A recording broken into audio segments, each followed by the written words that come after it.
Okay, we called two cases here, 24 CR 1056 and 25 CR 491. The state of Texas versus Chardarion Parker. You and Mr. Parker present with Mr. Grove, your attorney, and the state's attorney. The defendant has entered a plea of guilty to the aggravated robbery, correct? Yes, sir. 24 CR 1056. And then this aggravated assault with a deadly weapon is to be dismissed as part of this agreement, correct? Yes, Your Honor. Is that right? That's what I understood. Earlier in this case, the defendant entered a plea of guilty to aggravated robbery. A pre-sentence report has been prepared. And have the parties had an opportunity to review it, and are there any corrections or changes? State No, Your Honor. and defense. No, Your Honor. I can't find Chardarion Parker's plea. It says the plea was entered on 5/12. There's nothing showing up on this screen. Can you pull it out and let me look at it real quick? Thank you. So if the agreement is a cap of 8 years in prison, what we're looking at is two options. No less than two. No, stand by. It's a first degree felony, correct? No less than 5, no more than 8 years confinement in prison, or deferred or unadjudicated probation is an option. Regular probation is not available under the indictment, which alleges a deadly weapon, namely. All right, go ahead, Mr. Grove. You may go first. Yes, Your Honor. Please, court. Yes. And looking at Mr. Parker's record in this particular case, I hate to say it, but he may be one of the more fortunate people, even though he is charged with and has pled guilty to an aggravated robbery in which there were 3 individuals that went into a convenience store, and Mr. Parker had a handgun. There was no shooting. No one was really, in fact, even pointed a gun at them, but it's a very serious offense. And we look back at Mr. Parker's criminal history. The first thing that I see in looking at his entire criminal history and other background is he is probably one of the few individuals that I have ever seen in front of this court that does not have any drug charges, convictions, or probations, which is very unusual as the court knows. And I think that it's something, though, that will help Mr. Parker as he goes on with his life, in that he doesn't use drugs. What he is, the other thing in this case, look at the age of the 3 defendants. Mr. Parker has no prior adult convictions. He has actually two probations as a misdemeanor, or juvenile rather, but no drug charges and nothing like that. He also almost made it through high school. He dropped out when he was in the 12th grade, but this sets him up, and he's planning, if the court allows him, to go back and get not just a GED, but a high school diploma from his high school. And that's worth, in my experience, a whole lot more than a GED. But because of the particular circumstances in this case, he can still do that. Now, that he shouldn't have done this, there's no doubt about that. But Mr. Parker realizes that he came close to just ruining his life forever. Mr. Parker has a lot of family members that are here today. He has his mother, his father, his stepfather, his grandparents are here. He has uncles, aunts, cousins, and a number of family members that are in the audience to show the court that he has family support in this case. This is not a case in which he was going to be left by himself if the court decides to grant him deferred adjudication probation. He also has learned from his incarceration time. He's been in jail about 4 to 5 months, and has learned that you can't stay in jail and accomplish very much. If the court grants him this deferred adjudication, he plans to return to his mother's residence upon release. He also is one of the few people that, if he were granted deferred adjudication, that he has a job waiting for him. This is through his father, through his employment at the refineries. This is an opportunity, Judge, where I think the court saved Mr. Parker just before things got really bad. And I'm not justifying anything that he has done, because none of this is justified. However, considering that this occurred when it did, he was quickly arrested, and probably saved his life in more ways than one. He would ask the court, and we can go into more details, that he wants to address the court, to give him the final opportunity to receive deferred education, probation, realizing it's a very serious case, but this will basically save his life. He also has one child that he is going to be supporting, living with, as well as the mother. And the amount of family support that this young man has, I think, speaks very highly of his family, but is going to give him a chance to succeed in this case. And so, again, without going any further right now, I would ask the court to consider giving him one last chance for deferred adjudication, probation. How many chances has he had? Judge, we can count. I believe he has three convictions, and one of them actually was dismissed, I believe, and there were probations. Now he has some other arrests. I'm not saying he does not, but looking at the number of times he has been in trouble, as a juvenile, he has no TDC. He does have what I believe is 2 probations, and then as an adult, he's currently on 1 year community supervision for evading detention out of Harris County, and I believe that is the only thing besides the pending cases. Well, Judge, there's Hold on. Are you through? Yes, sir. Okay, go ahead. Say. there's just one hitch in all this, and that is that in the pre-sentence report, there shows an aggravated assault with a deadly weapon offense on February 5th, which was indicted recently and got assigned to me after this offer was made. And so he's accused of shooting someone. So there is another offense in which he's involved in that we did not discuss in the plea bargain in this case, because it got indicted after it came through the pike right as we were dealing with all this. Yeah. So he's got another second degree offense where a man was shot in the neck. So yeah. I would dispute that, Judge. I think we were aware of that, and I believe what the evidence shows, and I apologize to Mr. Laird. I don't mean to say anything about this, but I think we did talk about this. There were 4 people in a car that approached another individual. Mhm. A person was driving the car. You're talking about this other case, Yes, sir. but it's been indicted? yes, It's sir. been, It's been indicted. well, but it's I not thought- being dealt with today, right? I don't know any other. There isn't anything else? There wasn't anything, as I know, the Is that plea what bargain you're gonna do? agreement Is says, I don't have anything written down that you says we wanna were dispose- dismissed. I thought we were disposing of that case. No, today. this is the aggravated robbery. Yes, sir. Of I mean, you can double check the 24 paperwork. I don't think 056. there was anything dismissing it if we look at the plea papers. Huh? So there was one done? Okay, then I apologize, Judge. We'll And again, discuss. that's the way I Okay, recall. all right. I will Okay, apologize. we're just dealing with this matter. Yeah, Okay. I just didn't have it's still an open case in my files. Okay. He didn't sign. Okay. So, I'm gonna sign it in a minute. Okay. If this disposal. Go ahead. but otherwise, if he's done with his, I'll give my spiel on what I want on this case. Go ahead. Yes, sir. Go ahead. Judge, I'm looking at the story of the defendant. Kind of seems a silly excuse for showing a gun to a clerk, that he thought this was a joke.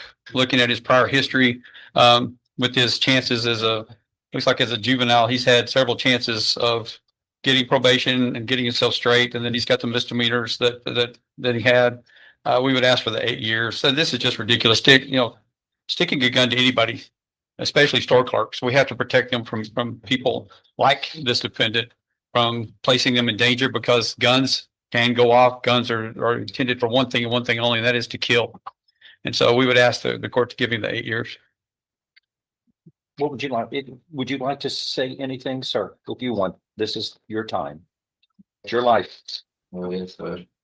I would like to say that I know I made a mistake, and I know that day that I wasn't thinking, but my intentions was to hurt nobody, or to scare anybody, or to walk out the store with aggravated robbery. I know what I did was wrong, and it ain't nothing to justify what I did, and it ain't nothing to justify for me showing him the firearm and playing around with somebody like that. And I know that it was wrong, but I just want to learn from my mistakes and do right on probation, so I can be there for my daughter, and do that for my family, and go to work and go home and provide my son for my family. Okay. What have you learned about hanging around with people that are in trouble? But if I hang around people that get in trouble, I realize they get me in trouble. So that's why within 5 months of me being incarcerated, I realized that I can't hang around nobody unless it's my daughter or my family that's in the courtroom right now. Yeah. And you realize that if the judge is very lenient and decides to put you on deferred adjudication probation, but you could still end up doing life in prison. Yes, You understand that? It's If you screw up one time, depending on the facts, the judge has that discretion to do that. yeah, so it takes a big part of it, and why I want to change for the better, because I know the circumstances of this case, and I know if you give me a chance, I know if there's anything that you could have did, and I just ask that if you give me probation, I can show probation that I could be better for the community, and you want to see me in your court again. How many times have you been placed on probation? One time when I was 16, and one time when I was 12. You're forgetting a few. Then at age 17, I was placed on probation for misdemeanor out of Harris County. So, the case. Yeah, this juvenile, your juvenile history, you were placed on probation on March 23rd of 23 for 1 year delinquent court probation for unauthorized use of a motor vehicle. And then also on that date, you were placed on probation for evading arrest with a motor vehicle on March 23rd of 2023. Okay, that was a year before this crime was committed. Then while you were on probation for those juvenile cases, you pick up an evading arrest or detention in Harris County on November 28th of 2023. And then on July 1st, which was 3 months after you committed this crime, you're placed on deferred probation out of Harris County for that evading arrest and detention. Correct? Yes, sir. Then you've got this case you're dealing with. So in this pre-sentence report, God bless you. Yeah, when you talk to the probation office on a pre-sentence report, you have to be forthright and truthful. And I don't understand why people aren't truthful. They have everything to lose because all of this is written down. You state to the probation officer here, you entered the store with two friends, playfully showing the cashier an object resembling a firearm. And you ask the cashier, do you know what this is? The cashier expressed discomfort. Now, these are your words. The defendant, then you put the object away while laughing. And then people stole something, a few items, and took off. That's it. That's what you told the probation office after you looked me right in the eye and told me you committed this aggravated robbery. There it is right here. I am guilty. Well, You sign it. There's your signature right there. Chardarion right there. Remember, under oath, swearing to tell the truth. I am mentally competent. My plea is freely and voluntarily made. I read the indictment, discussed it with my attorney. I am guilty of the offense and any lesser included offenses. I swear all of this is true, so help me God. And you pleaded guilty to committing, while in the course of committing theft, intentionally and knowingly threatening or placing the victim in fear of bodily injury or death. And you knew you did then and there use and exhibit a deadly weapon, namely a firearm. That's what you pleaded guilty to under oath to me. But you go back after that and talk to the probation office with nothing to lose by telling the truth. And you say you're hedging as to whether you really used a weapon or not. You said it's something that resembled a firearm. But you had pleaded guilty to me under oath for aggravated robbery. Even at the end, you're not telling the truth. Even at the end, you can't be forthright. How can I trust you on probation when you're not forthright with us? You say one thing under oath and then you go back and say something else to the probation officer. It's hard to believe you. You're a grown up. Well, I hadn't been a grown up for long, but you're a grown up. You're an adult, correct? And you got responsibilities. You got a family, you got a child. Yeah. And yet, with the family at home that you're supposed to be taking care of, you're out with some other thugs robbing, using deadly weapons. The victim could have easily pulled out their own firearm and shot all of you. And they'd probably be given an award for doing the right thing and making the town better when they were threatened with their life. But when somebody takes a gun out and places a gun in front of somebody in their face, they think that's the last moment of their life. That's what they all tell me, that I'm no longer in power. I'm no longer in control of my life. Some stranger like you who doesn't have the right to do that is in control. And one stupid, foolish pull of the trigger is the only thing left between dying and living. That's not fair. That's not the way it's supposed to be. You knew better. You had important responsibilities at home. You've been through the system several times. You know, making mistakes has accountability. You're going to be held accountable in this. The fear people have and the waking up with the night sweats and nightmares the rest of their life, looking at a firearm and someone else is in control of their destiny. It's not right. It's not fair. And the law provides punishment for that. And you knew better. You had so many more important things to lose. And yet you made the choice to hang around bad guys and play with guns and threaten people with their life when you should have been at home. And you've been through the system. We've given you chances. You have made mistakes and you just have made an even worse mistake after being on probation for 2 or 3 cases. I'm giving my spiel. I hate to see a person's life wasted, but each of us makes the choices, and that's what we have to live with, the choices we make. And you have family and probation, people who have helped you know better, and you still did an even worse act than before by threatening somebody's life. And Stephen, and that carries with it, a crime like this carries with it up to life imprisonment. My goodness, that's how we treat it. It's important. It has the same punishment range as murder because it has serious consequences. Oh, here's what I'm going to do. I'm going to find that you have pleaded guilty voluntarily. You are mentally competent to do so. You understand and appreciate the consequences of pleading guilty. There's sufficient evidence supporting your guilty plea to find you guilty beyond a reasonable doubt, and I now find you guilty beyond a reasonable doubt in this offense of aggravated robbery with the use of a deadly weapon, namely a firearm. I am following this agreement. You were hereby sentenced.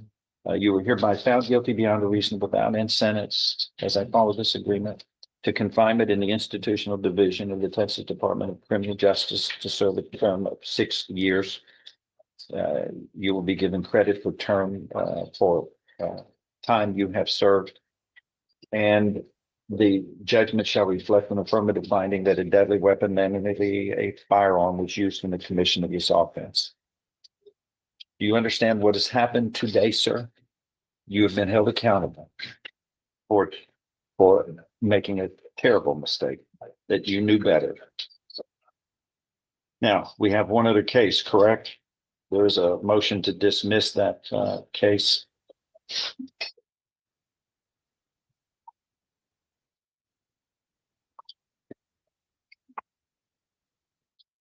And it's 24 CR 1056. Yes. Stand by. Yeah. It's 25 CR 491. 1056 is what the court just sent us the defendant to. The other case pending is hereby dismissed as part of this agreement. Do you understand what has happened today, sir? Speak. Okay. Good luck to you. Is there some for me?